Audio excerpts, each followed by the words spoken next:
चंद्रोदय एक स्पष्टीकरण। चंद्रोदय के पाठकों ने जो प्रतिक्रियाएं व्यक्त की हैं, उन्हें सामान्य रूप से दो वर्गों में विभाजित किया जा सकता है। पहले वर्ग में वे प्रशंसात्मक प्रतिक्रियाएं हैं, जिनमें काव्य के प्रकाशन पर प्रसन्नता व्यक्त की गई है तथा काव्य की तारीफ की गई है। दूसरे वर्ग में वे समीक्षात्मक प्रतिक्रियाएं हैं, जिनमें कुछ आपत्तियां उठाई गई हैं और कुछ सुझाव पेश किए गए हैं। भाषा संबंधी आपत्तियां। सबसे पहले आपत्ति भाषा को लेकर है। काव्य में कहीं कहीं अनायास ही बघेली के शब्दों का प्रयोग हो गया है। इससे इस क्षेत्र के बाहर के पाठकों को कुछ परेशानी उठानी पड़ी है। उनकी ओर से ऐसे सुझाव आए हैं कि बघेली शब्दों के स्थान पर ऐसे शब्द रख दिए जाएं, जिन्हें अन्य क्षेत्रों के लोग भी आसानी से समझ सकें। इस संबंध में मेरा निवेदन है कि हिंदी भाषा की 8 बोलियों में से बघेली भी एक है। सभी 8 बोलियों के शब्द हिंदी के शब्द ही माने जाते हैं। वृहद हिंदी शब्दकोश में यथासंभव इन्हें सम्मिलित भी किया गया है। हिंदी का कोई भी कवि किसी भी बोली के संज्ञा शब्दों का प्रयोग अपनी रचना में कर सकता है। हाँ, क्रियापदों का रूप अवश्य ही उस बोली में होना चाहिए जिसमें काव्य रचना की गई हो। यही कवि ने किया है। चूंकि काव्य अवधि में है, इसलिए क्रियाओं, विभक्तियों और सर्वनामों के रूप तो अवधि में रखे गए हैं, पर संज्ञा शब्द अन्य बोलियों से भी ग्रहण कर लिए गए हैं। ऐसा कवि ने अनायास ही किया था। प्रयास करने पर ये शब्द बचाए जा सकते थे, पर पहले जो काम आसान था वह अब मुश्किल हो गया है। कवि पाठकों की परेशानी समझता है, पर उसकी परेशानी यह है कि जिस प्रकार किसी चुनी हुई दीवार से कोई ईंटा हटाना या खिसकाना मुश्किल है, उसी प्रकार किसी छंदबद्ध रचना से किसी शब्द को बदलना दुष्कर। यही कारण है कि पूर्व चयनित शब्दों को बदलने के प्रयास में कवि को विशेष सफलता नहीं मिल पाई। फिर भी जहां संभव हुआ है, वहां संशोधन कर दिए गए हैं। बघेली शब्दों के प्रयोग पर दूसरी आपत्ति उन पाठकों की ओर से उठाई गई है जो खास इसी क्षेत्र के निवासी हैं। उनकी आपत्ति इस बात को लेकर है कि बघेली शब्दों के प्रयोग से काव्य में कुछ हल्कापन आ गया है और महाकाव्योचित गरिमा को आघात लगा है, क्योंकि उसे उस क्षेत्र के अनपढ़, अशिक्षित और निरे देहाती लोग भी समझ सकते हैं। उनका यह भी ख्याल है कि कवि ने बलपूर्वक बघेली शब्दों की भर्ती की है। मेरे विचार से हिंदी के प्रबुद्ध पाठकों में एक वर्ग ऐसा भी है जो उच्च शिक्षा प्राप्त करके शहरी परिवेश में रहने के बाद भाषा के मामले में अपनी एक विशिष्ट परिष्कृत रुचि रखने लगता है। इसी विशिष्ट रुचि के कारण क्षेत्रीय बोलियों के उबड़-खाबड़ शब्द इन पाठकों को कर्णकटु लगते हैं। वे इस मामले में इतने संवेदनशील हो जाते हैं कि आम बोलचाल के हिंदी शब्द भी उन्हें हेय लगते हैं। उनके अंतर्मन में यह धारणा घर कर लेती है कि एक आदर्श और स्तरीय महाकाव्य वही है जो केवल उच्च शिक्षा प्राप्त पाठकों, समीक्षकों और समालोचकों की चर्चा का विषय बन सके, जो सामान्य लोगों की समझ से परे हो तथा जो जनजीवन की यथार्थ समस्याओं से कोई सरोकार न रखता हो। वैसे मैं विशिष्ट रुचि रखने का विरोधी नहीं हूँ, पर हमें यह बात भी याद रखनी चाहिए कि इस देश का बहुसंख्यक समाज अनपढ़ और अशिक्षित है। वह अपना काम उन्हीं क्षेत्रीय बोलियों से चलाता है जिन्हें शिक्षित समाज उपेक्षा की दृष्टि से देखता है। अगर हम उन बोलियों की उपेक्षा करते हैं, तो इसका मतलब यही है कि हम उस बहुसंख्यक समाज की उपेक्षा करते हैं जो उन बोलियों का प्रयोग करता है। अस्तु, मेरा अपना मंतव्य है कि हिंदी के हर कवि और लेखक को अपने लेखन में जनभाषा के शब्दों का प्रयोग करना चाहिए। यही कवि ने किया है। हिंदी के प्रबुद्ध पाठकों से भी मेरा अनुरोध है कि वे क्षेत्रीय बोलियों के प्रति अपने उपेक्षा भाव को दूर कर उन्हें उचित सम्मान दें। उन्हें अपने मन से यह भ्रांत धारणा निकाल देनी चाहिए कि अच्छा महाकाव्य वही है जो उच्च शिक्षा प्राप्त पाठकों तथा समालोचनों की चर्या का विषय बन सके। इसके विपरीत मेरे विचार से अच्छा महाकाव्य वह है जो जनवरी से जनवरी की चर्चा का विषय बन सके, जो सामान्य लोगों के लिए बोधगम्य हो, जिसमें करुणा, मैत्री और समता का संदेश हो तथा जो बहुजन हिताय और बहुजन सुखाय के उद्देश्य से लिखा गया हो, जो पाठक किसी काव्य की क्लिष्टता को उसके उच्च स्तरीय होने का प्रमाण मानते हैं तथा उसकी सरलता को निम्न स्तरीय होने का सबूत समझते हैं, वे निश्चय ही भ्रम के शिकार हैं। वास्तविकता इससे बिल्कुल विपरीत है। प्रसाद गुण को काव्य का प्रधान गुण माना गया है। किसी कठिन विषय को कठिन भाषा में लिखना सरल है, पर उसे सरल भाषा में लिखना बहुत कठिन है। किसी काव्य की गरिमा केवल इसलिए कम नहीं हो जाती कि उसे एक आम पाठक समझ सकता है। काव्य की सरलता को उसका हल्कापन समझना समझदारी की बात नहीं है। अंत में मैं उन पाठकों के भ्रम का निराकरण करना चाहता हूँ, जिनका अनुमान है कि बलपूर्वक बघेली शब्दों को भरने का प्रयास किया गया है। सच्चाई यह है कि कवि ने बलपूर्वक उन्हें भरने का प्रयास नहीं किया है, पर सच्चाई यह भी है कि उसने बलपूर्वक उन्हें दूर रखने का प्रयास भी नहीं किया, इसलिए कि वह उन्हें अछूत नहीं मानता। मेरा विश्वास है कि कोई भाषा अपनी बोलियों से ही संपन्न और समर्थ होती है, उसी प्रकार जैसे कोई बड़ी नदी अपनी सहायक नदियों के बलबूते पर ही बड़ी बनती है। हिंदी की सभी बोलियों में ऐसे हजारों शब्द हैं जो अपना विशिष्ट अर्थ रखते हैं तथा खड़ी हिंदी में जिनका कोई पर्याय नहीं है। जब तक वे सभी शब्द हिंदी की साहित्यिक धारा में खपा नहीं लिए जाते, तब तक हिंदी एक सक्षम भाषा नहीं बन सकती। चरित्र चित्रण संबंधी आपत्तियां। पहली आपत्ति स्वयं गौतम बुद्ध के चरित्र चित्रण के संबंध में है। कुछ पाठकों का विचार है कि देवदत्त, दंडपाणि, चिंचा आदि खल पात्रों द्वारा बुद्ध के प्रति जो कटु शब्दों का प्रयोग किया जाता है या जो मिथ्या लांछन लगाए जाते हैं, वे उचित नहीं हैं, क्योंकि उससे बुद्ध की गरिमा पर आंच आती है। इस संबंध में मेरा दृष्टिकोण दूसरा है।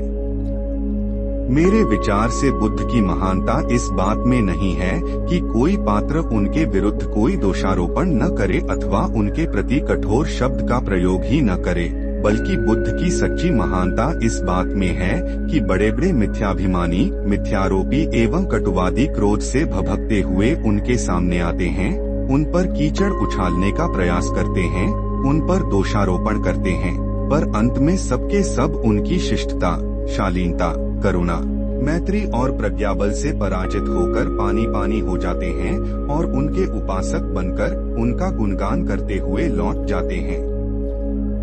यही बुद्ध के चरित्र की महानता है। यही बुद्ध के चरित्र की शालीनता है। यही बुद्ध के चरित्र की वह अलौकिक गरिमा है जो उन्हें मानव से महामानव बना देती है और संसार के हर विवेकशील मानव को उनके सामने नतमस्तक कर देती है। मानवीय गुणों का जो उत्कर्ष हमें बुद्ध के चरित्र में दिखाई देता है, वह अन्यत्र दुर्लभ है।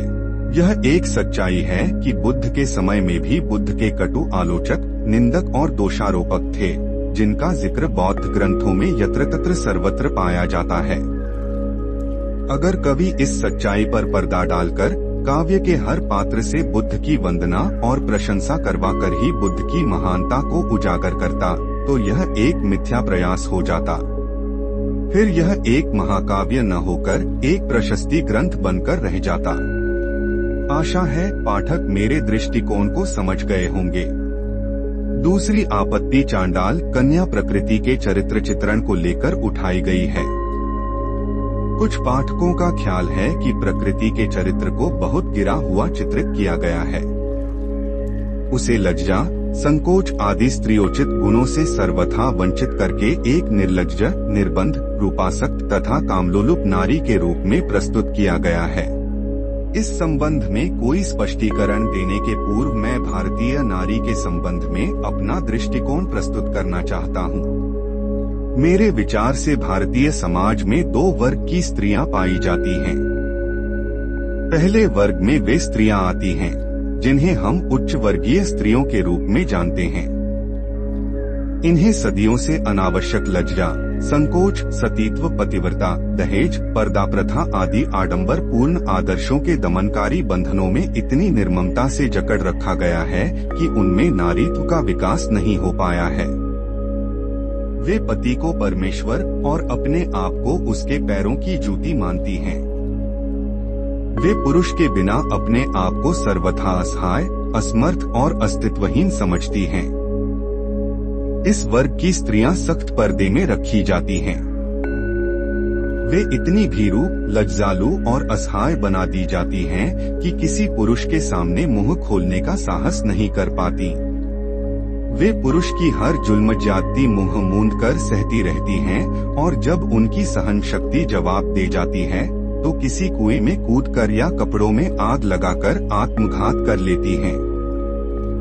हमने इस आत्मघाती संस्कृति को बड़े गर्व से गले लगा रखा है, जो प्रति वर्ष लाखों निरीह नारियों की जान ले लेती है।